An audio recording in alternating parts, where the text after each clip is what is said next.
हरियाणा से राज्यसभा सांसद कार्तिकेय शर्मा, उनके साले और हरियाणा के पूर्व स्पीकर कुलदीप शर्मा के बेटे चाणक्य पंडित आज पानीपत में स्थित बाल वाटिका स्कूल के एनुअल फंक्शन में शामिल होने पहुंचे। इस दौरान तमाम ब्राह्मण समाज के नेता भी इस प्रोग्राम में शिरकत करने पहुंचे। वहीं आपको बता दें कि अपने उद्बोधन में कार्तिकेय शर्मा ने कई बड़ी सौगात स्कूल को देने का ऐलान किया और कहा कि जो एआई की मदद से ज्ञान गंगा लैब स्कूलों में बनाई जाएंगी ताकि बच्चों को शिक्षा मिले, तो ये काम बाल वाटिका स्कूल में भी किया जाएगा। साथ ही वो निमंत्रण भी देकर गए इस स्कूल के मैनेजमेंट को कि वो अपने बच्चों को लेकर देश की संसद में जब भी आए तो उसके लिए उनका निमंत्रण है। इस दौरान उन्होंने और भी कई बातें कही। चलिए आपको दिखाते हैं कार्यक्रम की तस्वीरें। साथ ही इस दौरान कार्तिकेय शर्मा और चाणक्य पंडित क्या कुछ अपने उद्बोधन में बोले, सुनिए।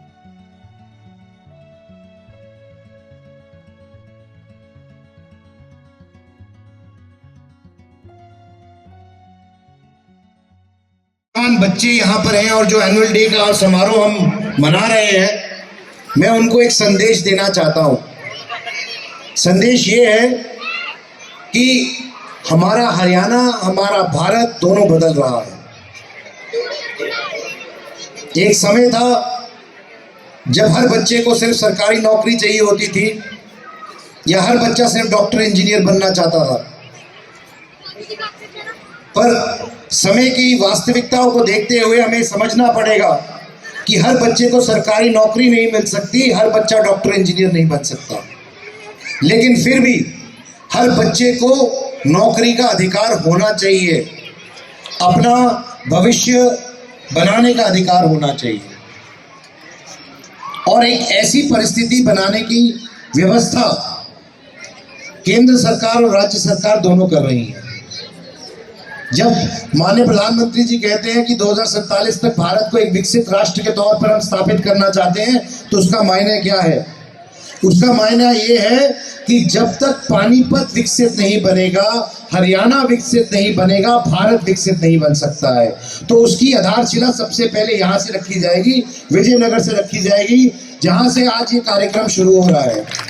तो मैं आपके सामने ये बात रखना चाहता हूँ कि हमारे बच्चों में कोई प्रतिभा की कमी नहीं है, कमी है तो अफसरों की, और वो अवसर प्रदान करेंगे, चाहे सरकार के सौजन्य से, चाहे सामाजिक सौजन्य से, मिलजुल कर, ताकि हमारे बच्चों को एक अच्छा उज्जवल भविष्य मिल सके।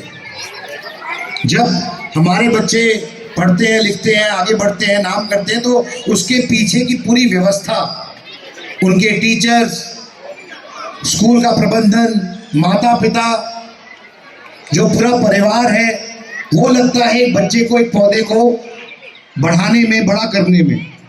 और जब उन सब का उनकी मेहनत लगती है, परिश्रम लगता है, तब जाके एक पौधा फलीभूत हो पाता है। तो मैं धन्यवाद करना चाहता हूँ सबसे पहले टीचर्स का, माताओं का, पिताओं का, जिन लोगों ने अपनी पूरी मेहनत से अपने बच्चों को उच्च शिक्षा देने का काम कर रहे हैं। और मैं साथ ही साथ ये भी बोलना चाहता हूँ कि आज एआई के ज़माने में हमें, हमारे स्कूल्स को एक मौका है कि हम आर्टिफिशियल इंटेलिजेंस को किस तरीके से आगे बढ़ा सकते हैं, बच्चों को सिखा सकते हैं। चाइना में और देशों में तो 5वीं कक्षा के बाद ये कार्यक्रम शुरू हो चुका है और बहुत ही जल्द ये कार्यक्रम एनसीईआरटी, सीबीएसई के तहत भारत में भी शुरू होने वाला है। और 65% आबादी देश की 35 साल से कम उम्र की है। तो इसका मतलब है कि हमें अपने युवा पीढ़ी के लिए, नौजवानों के लिए चिंता करने की ज़रूरत है और वो चिंता स्कूल के लेवल से शुरू होती है। तो मैं आपसे ये बात कहना चाहता हूँ कि जिस तरीके से जितनी भागीदारी मेरे क्षेत्र की, मेरे संसदीय क्षेत्र के बच्चों के स्कूल की है, मैं उतनी भागीदारी आपके स्कूल को भी देके जाता हूँ। आने वाले बजट सत्र के अंदर जितने बच्चे आपके स्कूल से आके संसद आगे देखना चाहेंगे, मैं उनको निमंत्रित करके जाता हूँ, अमन, आपके द्वारा। तो हमारे बच्चों में, यहाँ पर भी बच्चों में किसी तरीके की कमी नहीं है, प्रतिभा की कमी नहीं है, क्षमता की कमी नहीं है। उनको उस तरह के अवसर मिलने चाहिए और ये प्रयास स्कूल प्रबंधन का भी रहे, साथ साथ जो हमारे जैसे लोग सामाजिक कामों में अलग अलग तरीके से रहते हैं उनका भी रहे। मैं आज इस मंच से, क्योंकि इतनी संख्या में माताएं बहनें यहाँ बैठी हैं, एक बात आपके लिए भी करना चाहता हूँ, क्योंकि एक बात तय है, अगर हमारी माताएं बहनें स्वस्थ हैं तो हमारे परिवार स्वस्थ हैं, और अगर हमारे परिवार स्वस्थ हैं तभी हमारा देश स्वस्थ होगा। ये बात मैं इसलिए कहना चाहता हूँ कि माननीय प्रधानमंत्री जी के 75वें जन्मदिन पर 17 सितंबर को हमने एक नई मुहिम शुरू की थी। उसका नाम है नमो शक्ति रथ, जो गंभीर बीमारियां हैं जो माताओं बहनों को होती हैं, उनको उनकी स्क्रीनिंग करने के लिए जल्द से जल्द उनकी स्क्रीनिंग हो सके, और जो कैंसर जैसी गंभीर बीमारियां हैं उनसे हमारी माताएं बहनें बच सकें। तो ये नमो शक्ति रथ की शुरुआत हमने 17 सितंबर को की थी, और मैं आज इस मंच से भी इस बात की घोषणा करके जाता हूं कि मैं अपने भाइयों साथियों को भी निवेदन करूंगा कि पानीपत हल्के में भी बहुत जल्द नमो शक्ति रथ आए, और यहाँ पर पूरे हल्के में भी हमारी माताओं बहनों की भी निःशुल्क स्क्रीनिंग होए, ताकि उनको हम कैंसर जैसी गंभीर बीमारी से बचा सकें। तो इसकी शुरुआत की घोषणा भी मैं आज आपके मंच से करके जा रहा हूँ। मैं आपसे इतना निवेदन करूंगा कि जितनी भी माताएं और बहनें यहाँ पर हैं, आप लोग कृपया करके अपना कीमती समय निकालकर इस स्क्रीनिंग के लिए जरूर आइएगा, ताकि आपकी जांच हो सके। और आज भारत सरकार ने, हरियाणा सरकार ने 5 लाख रुपए का बीमा तो हर परिवार को दिया ही है, ताकि प्राइवेट और सरकारी अस्पतालों में भी आप लोगों का मुफ्त में इलाज हो सकता है। जो लोग गरीबी रेखा के नीचे आते हैं, और समय से ही जानकारी मिलने से आपको भी इसका, पूरे परिवार को फायदा मिलेगा। मैं बहुत ज़्यादा समय ना लेते हुए बस इतना ही कहना चाहता हूँ कि आज हमारा भविष्य AI के रास्ते से होके जाता है, ये समझना बहुत जरूरी है। 1 लाख से ज़्यादा स्टार्टअप बन चुके हैं, और सिर्फ हमारे बच्चे नौकरी मांगे नहीं, नौकरी देने वाले बन सकते हैं AI के माध्यम से।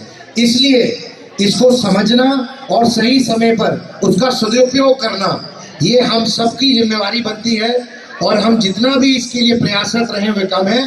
तो मैं अपने सांसद होने के नाते भी, और सिर्फ सांसद होने के नाते नहीं, आपके भाई और बेटे के हिसाब से भी कह रहा हूँ ये बात, मैं अपनी तरफ से पूर्ण योगदान करूँगा जो मैं कर सकता हूँ। ये स्मार्ट लैब्स ज्ञान गंगा केंद्र के नाम से जो हम शुरू कर रहे हैं, आपका स्कूल भी आके जुड़े और इस कार्यक्रम का हिस्सा बने। बहुत बहुत धन्यवाद। बच्चों की हौसला अफजाई करूं, हम स्वर होके बोलेंगे, जय हिंद, जय हिंद, जय हिंद, जय हिंद, जय हिंद, जय हिंद। आज बाल वाटिका सीनियर सेकेंडरी स्कूल विजयनगर में मेरे पिता के भाई नरेश पंडित जी के कहने पे आज मुझे यहां आने का मौका मिला। हमारे बीच में माननीय सांसद महोदय कार्तिकेय शर्मा जी, जिन्होंने अपनी तेजस्वी शैली से संपूर्ण हरियाणा ही नहीं परंतु इस देश में अपनी एक छाप सी छोड़ दी है। क्लास का 10% हिस्सा हो, पता नहीं कितने हजारों बच्चों को नौकरी मिली, और उनके साथ साथ जो बराबर की जमीन में ऐसा काम किया है कि जो सोच भी नहीं सकता। इनकी सोच जहाँ से हम शुरू करते खत्म करते हैं ना, वहां से इनकी शुरू होती है। वहां पर सिर्फ पहले 25 लाख रुपए दिए, उसके बाद 50 लाख रुपए फिक्स डिपॉजिट करके एफडी करवा दी, ताकि किसी को, समाज को ये परेशानी ना हो कि दोबारा इसका भाई कोई पैसे देना इकट्ठा करना पड़े, कोई कमेटी उसमें घोटाला कर जाए। तो ऐसे महान हमारे विनोद शर्मा जी के सुपुत्र कार्तिक शर्मा जी का यहाँ पर पहुंचना एक गौरव की बात है। जोरदार